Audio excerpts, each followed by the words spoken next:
Ada-ada saja tingkah pola bertetangga. Norma dan sikap yang kelewat batas ditambah bumbu emosi yang tak terkendali bisa memicu kegaduhan di lingkungan antar tetangga. Seperti yang dialami seorang warga di Jalan Dahlia 3 Cengkareng, Jakarta Barat. Ia dianiaya tetangganya karena menegur pelaku yang sering bermain drum di dalam rumah. Teguran korban bukan tanpa alasan. Pelaku disebut sering bermain drum dari pagi hingga malam hingga dentuman suara drum bikin korban frustasi. Menurut korban bernama Darwin, akar konflik ini sudah muncul sejak setahun yang lalu.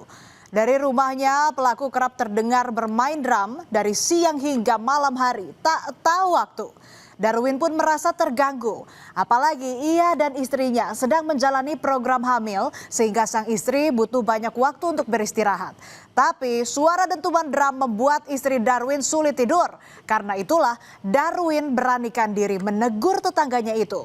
Darwin bilang keluhan itu sudah disampaikan sejak 4 bulan yang lalu namun tidak pernah ditanggapi pelaku. Darwin mengaku sudah 5 kali menegur pelaku secara baik-baik. Saat itu pelaku berjanji akan memasang peredam suara. Tapi bak kapas lenyap terbawa angin. Janji pelaku tak kunjung ditepati. Belum jadi pasang redam atau peredam suara, pelaku masih saja terus menggebuk drum hingga suaranya memekik telinga Darwin dan sang istri. Darwin bilang ia juga sudah berkali-kali melapor ke RT setempat. Ia menyampaikan keluhan karena terganggu oleh suara bising gebukan drum dari tetangganya itu. Namun tak ada perubahan sama sekali. Suara drum itu terus menggema siang dan malam di area perumahan Jalan Dahlia 3 Cengkareng, Jakarta Barat. Istri Darwin, Angel, mengaku stres terlalu sering mendengar suara drum dari rumah tetangganya yang dijadikan kantor advokat itu. Angel bahkan mengalami gangguan perilaku akibat kekurangan waktu istirahat. Akhirnya emosi Angel memuncak pada Sabtu 7 Februari lalu. Angel mendatangi rumah pelaku untuk menegur. Tak disangka teguran Angel disambut amarah oleh pelaku. Keduanya cekcok dan Angel mengaku dianiaya oleh pelaku, bahkan juga ditabrak oleh pelaku. Saya sebelah mau negur. Pas saya tegur, terjadi cekcok adu mulut. Lalu suami saya tidak lama pulang, lalu dia yang cekcok jadinya sama pelaku. Nah pas cekcok itu, orang tuanya pelaku tiba-tiba dari belakang mobilnya langsung sengaja ditabrakkan ke kita. Jadi kita langsung jatuh. Aku jatuh.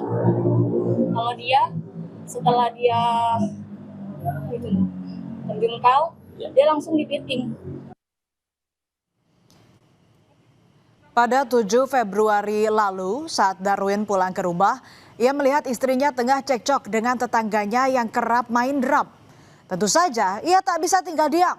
Sigap ia langsung pasang badan membela sang istri. Suasana komplek yang biasanya lengang itu pun seketika berubah jadi gaduh. Emosi pelaku tak terbendung dan langsung menganiaya Darwin. Pelaku bahkan sempat memiting kepala korban. Teriakan minta tolong korban dan sang istri pun mengundang perhatian warga yang segera membantu melerai keduanya. Akibatnya korban mengalami luka di bagian kepala hingga kaki. Saya kan dari tempat kerja langsung menuju ke lokasi. Nah di situ udah panas lah ya, dengan kata-kata gitu kan. Saya melihat istri saya dicaci maki, saya langsung marah dong sama dia. Nah marah, saya bilang sekarang maunya apa gitu sampai saya maju. Nah dia maju sampai nempel. Nah, maksud saya dorong biar jangan deket-deket. Udah pas dorong dia datang dari samping, istri saya di belakang saya, dari samping pakai mobil bapaknya, tabrak istri saya sampai jatuh, saya sampai mundur gitu. Nah udah pas mundur anaknya langsung buru-buru ngambil leher saya, dipiting sampai jatuh. Di situ bapaknya langsung turun dari mobil, langsung menendang pinggang dan bokong berkali-kali sama kepala bagian belakang. Namun salah satu pelaku penganiayaan yaitu sang ayah Dodo Siagian bilang pemukulan memang dilakukan secara spontan karena saat itu dia dihubungi oleh penjaga rumahnya bahwa Darwin kembali komplain soal suara drum. Dodo pun pulang ke rumah. Setibanya di depan rumah, ia mengaku kaget melihat anaknya sudah beradu fisik dengan Darwin. Ia pun membela anaknya dengan ikut memukul Darwin. Namun Dodo membantah telah menabrak Darwin dan istri. Saya lihatlah anak saya udah diginiin. Mungkin karena lebih gede nggak jatuh, ditarik. Ya seorang bapak kan tentunya cemas dong. Ya, takutnya ntar anak saya yang nggak pernah olahraga dipukul kan gitu.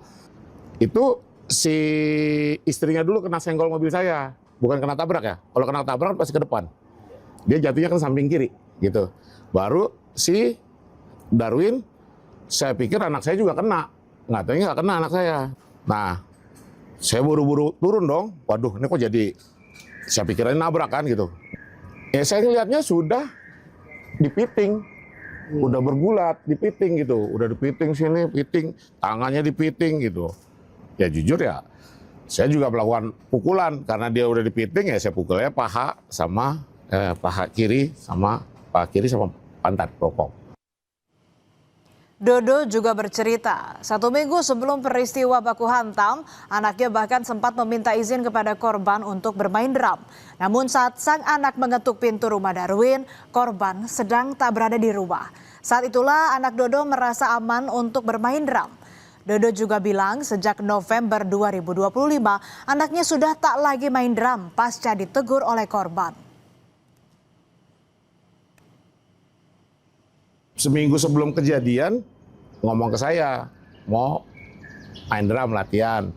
Saya bilang tanya Om Acong. Ya, terus datang, oh bisa. Tapi dengan si Acong diajak dulu ke rumahnya Darwin.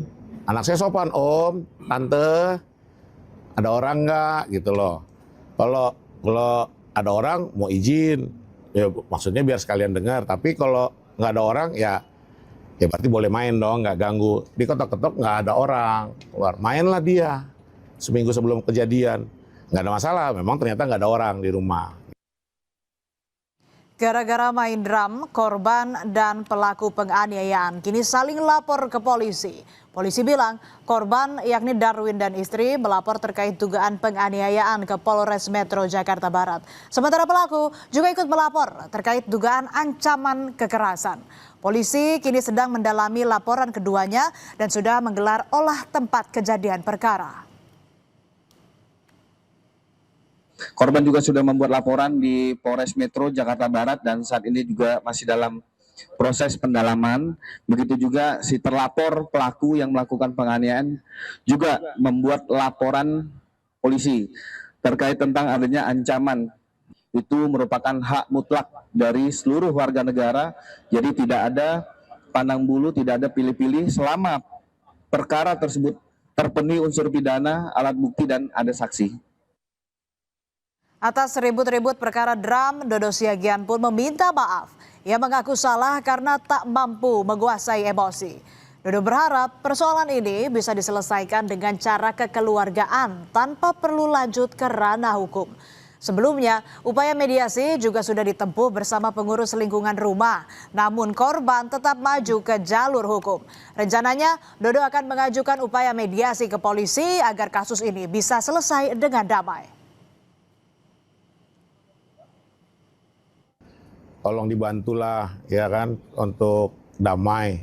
Saya ngaku salah, tapi kesalahan saya bukan inisiatif saya munculkan kesalahan, tapi karena ada sebab akibat seperti itu. Lingkungan bertetangga yang aman dan nyaman lahir dari sikap saling menghargai dan toleransi. Perlu kedewasaan untuk mengerti ruang dan batasan masing-masing sambil tetap saling jaga keharmonisan. Karena ironi, jika tetangga yang seharusnya jadi orang terdekat di lingkungan tempat tinggal malah jadi sasaran saling hantam dan melukai. Hidup bertetangga bukan sekadar kedekatan jarak, tapi kerelaan mau berbagi dalam ruang dan lingkungan yang sama.